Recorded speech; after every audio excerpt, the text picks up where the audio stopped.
So, an emergency session of Congress has just been called, and the word on Capitol Hill is that Trump could face immediate removal from office. Warren Buffett, who rarely comments on day-to-day politics, just broke his silence with a statement that's sending shockwaves through the financial markets. It's honestly hard to believe he said that out loud. The Oracle of Omaha, who's been notably quiet about Trump's recent actions, just declared that the constitutional crisis has reached a point where market stability itself is at risk. This isn't just about politics anymore. We're talking about the very foundations of American democracy and now, apparently, the entire global economy. And trust me, when Warren Buffett starts talking about constitutional crises, Wall Street listens. Let me fill you in on what's been happening. Donald Trump returned to the presidency in January 2025 after defeating Kamala Harris. From the get-go, he seemed determined to reshape the federal government in ways we've never seen before. Whether it was firing inspectors general, replacing career civil servants with loyalists, or attempting to bypass Congress on budget matters, Trump really cemented himself as someone who views constitutional constraints as mere suggestions. But here's where the rubber meets the road. We're now 3 weeks into what insiders are calling the most serious constitutional standoff since Watergate. Federal funding for multiple agencies has been frozen. Career diplomats are being recalled en masse.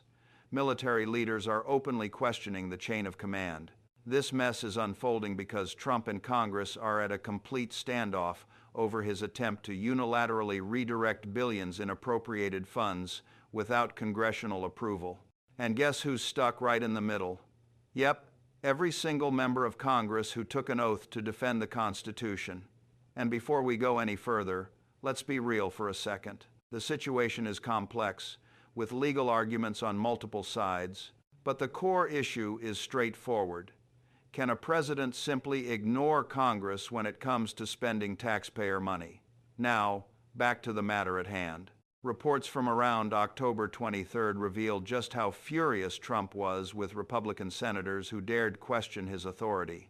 He labeled Senator Susan Collins' proposed compromise as treasonous backstabbing, and even went as far as to say she was worse than the Democrats.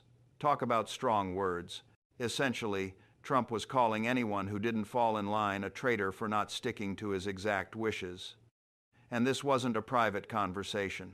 Trump made sure to air his grievances publicly on Truth Social, making it clear that he was not happy with any Republican showing independence.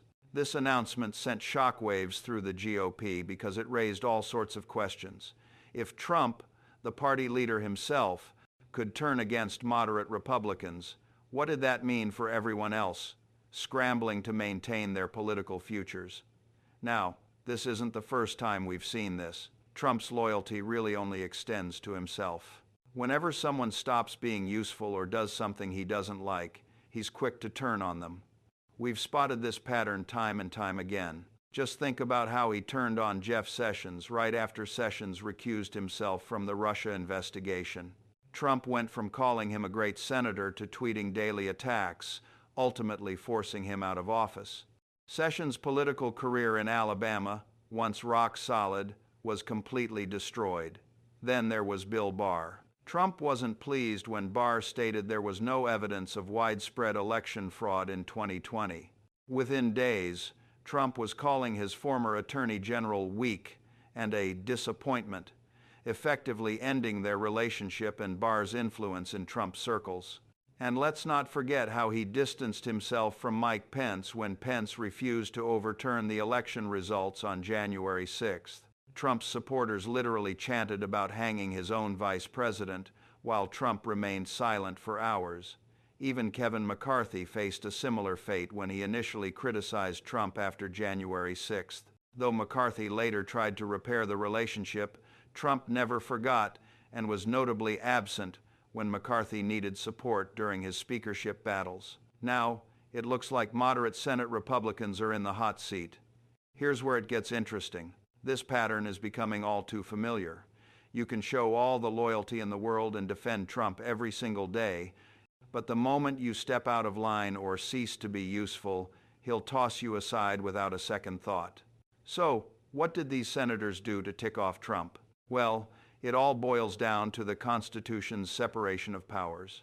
The impasse happened because Trump wanted to redirect $47 billion in congressionally approved funds to his border wall and deportation programs, while Congress was trying to maintain their constitutional authority over spending. Ultimately, several agencies just shut down since no one was willing to budge. As the crisis deepened, a group of Republican senators decided to take a measured stance. They supported Trump's policy goals but refused to abandon their constitutional duties. Their approach seemed to be finding a middle ground that would give Trump some of what he wanted while preserving congressional authority. At first, Trump seemed to be on board with this idea. He appreciates displays of strength and the notion of Republicans standing together. But as the shutdown dragged into its third week, some issues started cropping up. Essential government services ground to a halt, passport offices closed their doors, and Social Security offices stopped processing new claims.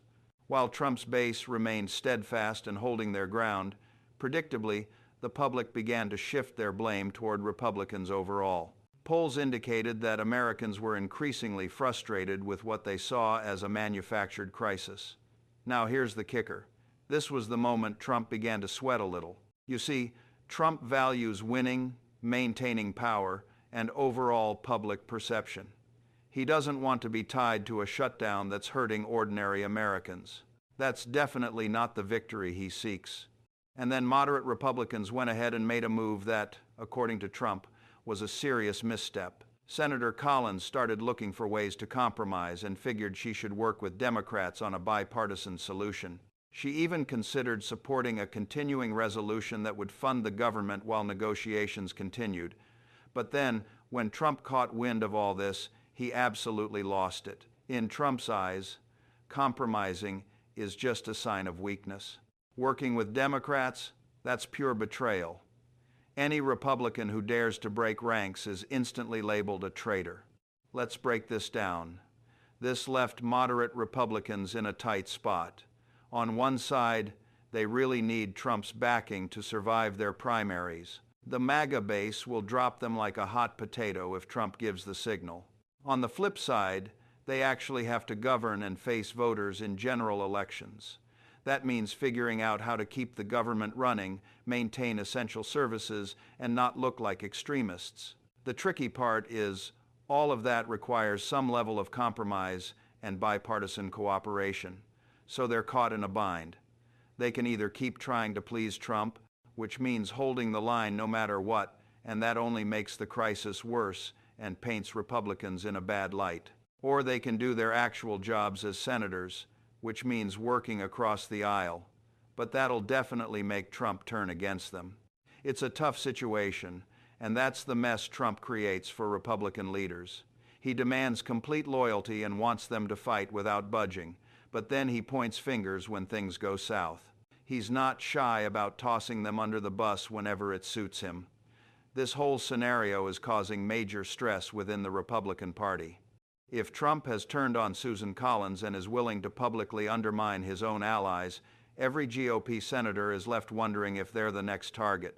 Those moderates who are trying to balance serving their constituents with party loyalty are now worried sick about being the next one to get tossed aside. Meanwhile, the MAGA wing believes Collins and others aren't fighting hard enough and that they're too open to compromise. Things became even more intense when Mitch McConnell, one of the most strategic Republicans in the Senate, broke away from Trump's position. He had been pushing for a more sustainable solution and criticized Trump for creating an unnecessary crisis. When someone as politically savvy as McConnell starts turning against you, you know you're in a world of hurt. But wait, there's more. The situation took a dramatic legal turn when a federal judge stepped into the fray. On October 26th, Judge Sarah Morrison of the D.C. Circuit filed an emergency ruling stating that Trump's attempt to redirect funds without congressional approval was a flagrant violation of the Constitution's Appropriations Clause. She pointed out that the founders specifically gave Congress the power of the purse to prevent exactly this kind of executive overreach. The legal process moved pretty quickly, and the judge recognized the urgency. After all, Every day the crisis continued meant more damage to democratic norms and public services. And let me tell you, the judge didn't hold back with the ruling. It was a major blow for Trump. The judge declared that Trump's actions were constitutionally indefensible and a clear abuse of executive power. That's legal speak for saying, "You've got no solid ground to stand on here. There's no legal validity to what you're doing. You're just abusing your power." Judge Morrison calling out Trump by name created a real stir. It's a significant move, reminding Trump that he isn't above the Constitution. This is a huge deal that doesn't usually happen in functioning democracies. Legal experts are noting that we haven't seen a federal court rebuke a president this strongly since the Nixon era. Jonathan Turley, a conservative constitutional scholar who's not exactly known for opposing Republican presidents, went on Fox News and made a statement that really should catch everyone's attention. He said that the court's language is unusually harsh because the violation is unusually clear. This isn't a gray area of executive authority. Just think about that for a moment, when even conservative legal voices are saying the president clearly violated the Constitution, and this is coming from a regular Fox News contributor.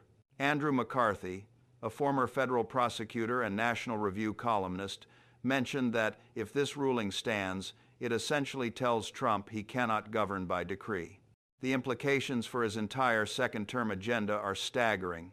When legal experts from both sides start tossing around terms like constitutionally indefensible and clear violation, that's the moment to really pay attention. So, let's break down what this showdown could mean, because it's not just a captivating constitutional story. It has serious consequences for how our democracy operates. First up is the immediate political fallout. Trump is already facing significant backlash due to the ongoing crisis, and his approval ratings are taking a hit. According to a YouGov poll from October 27th, 58% of Americans blame Trump for the shutdown, including 23% of Republicans. GOP representatives are getting anxious about the upcoming 2026 midterms, which is definitely adding to the tension. The emergency congressional session being called. And honestly, that's not the best look for him. Most folks in America have a good deal of respect for constitutional limits as a vital part of our system, even if they don't always agree with specific policies. Democrats are definitely planning to take advantage of this situation. They'll argue that Trump believes he's above the Constitution and does not hold the rule of law in high regard, and they'll have a federal judge's ruling backing up those claims. This is going to be Exhibit A in proving that Trump poses a fundamental threat to democracy. You can expect to see Judge Morrison's words popping up in Democratic campaign ads, speeches, and debates. Now, let's touch on what this means for our institutions themselves. Chief Justice John Roberts has been working hard to keep the Supreme Court out of political battles, wanting it to be viewed as above partisan influence. But if this case reaches the High Court, they'll be wading right into a political controversy. Trump and his supporters are now poised to attack the entire federal judiciary, implying bias and questioning their motives, which complicates things for the court's image as neutral arbiters. Yet, Judge Morrison probably felt she had no other choice. If she stayed silent while Trump violated the Constitution, the judiciary's credibility would take an even bigger hit. This situation shines a massive spotlight on the separation of powers. At the heart of the issue is whether a president can just ignore Congress whenever he feels like it. If Trump gets his way on that, it could totally change how our government operates. The founders designed our system with checks and balances specifically to prevent any one person from accumulating too much power. Congress controls spending precisely so presidents can't become kings who rule by decree. But Trump has always been uncomfortable with those limitations. He craves total control over everything. If his violations are allowed to stand, that's a significant boost to executive power, and it opens the door for future presidents to misuse that power. So, the implications of this case reach far beyond just Trump and Congress. It's about shaping the structure of American democracy for many years to come. Each time Trump brushes aside norms, breaks laws, or attacks institutions, It weakens our democratic systems. It starts making behavior that used to be completely unacceptable feel normal. Think about it. If Trump can redirect billions without congressional approval, what's to stop the next president from doing the same? If he can just ignore court rulings whenever he wants, what's to prevent another president from following that lead? These actions don't just disappear when Trump leaves office. They become part of our new reality, and that's pretty dangerous. Democracy relies on those norms and institutions, assuming that people in power will play by the rules, even when it's a bit inconvenient. When those norms crumble, democracy itself starts to falter. Looking ahead to the 2026 midterms, it's clear that all of this is going to have some significant effects. We're still over a year out from those elections, but the narrative being set now is bound to influence how things go. If the story playing out is one of Trump battling every institution and coming out on the losing side, that spells trouble for Republicans. Voters usually don't reward chaos and dysfunction. They want stability and competence. Right now, Trump isn't offering either of those. So expect Democrats to champion a message focused on restoring constitutional governance. After years of chaos under Trump, there are folks who believe that if you vote for them, Congress will actually start working again. They're promising no more constant constitutional crises or battles with federal judges, just good old normal governance. That message might just hit home for a lot of voters, including some moderate Republicans. And here's where Warren Buffett enters the picture. His statement today wasn't just about politics. He specifically warned that continued constitutional instability poses a greater threat to American markets than any economic indicator. For someone who's weathered every crisis from the 1987 crash to the 2008 financial meltdown, that's an extraordinary statement. When Buffett speaks, institutional investors listen. And his words today suggest that even Wall Street is starting to worry that Trump's norm-breaking could fundamentally damage American stability. So, here's the deal. An emergency session of Congress has been called to address whether Trump should face immediate removal for violating his constitutional oath. This isn't just about a government shutdown or a budget dispute. It's about whether the President of the United States can simply ignore the Constitution when it's inconvenient. If Trump gets away with this, then we're basically saying constitutional limits don't matter anymore. That would mean we're stepping into a completely new realm where presidential power has no meaningful constraints. It's about so much more than just this immediate crisis. It's about whether we genuinely have a system of checks and balances, or if we're just stuck with whoever can grab the most power. So keep an eye on this. Things are just heating up. With Congress convening an emergency session and even Warren Buffett sounding alarms, we're entering uncharted territory. The next few weeks are going to be crucial. Will Republicans finally find the courage to stand up to Trump? Will the court's ruling hold? Can our democratic institutions survive this assault? The stakes have never been higher, the evidence stronger, and the outcome more unpredictable.